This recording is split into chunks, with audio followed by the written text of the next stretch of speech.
5 lietas, kas mainījušās, kopš man pieder elektroauto.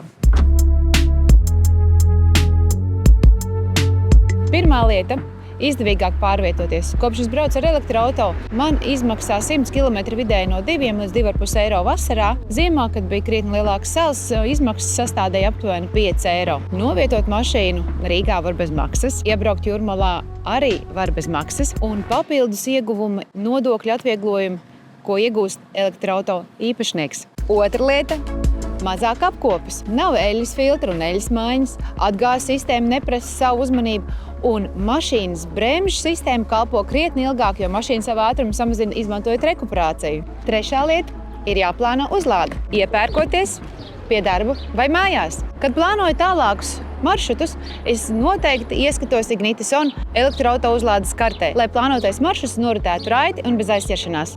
Ceturtā lieta – braukšanas sajūta.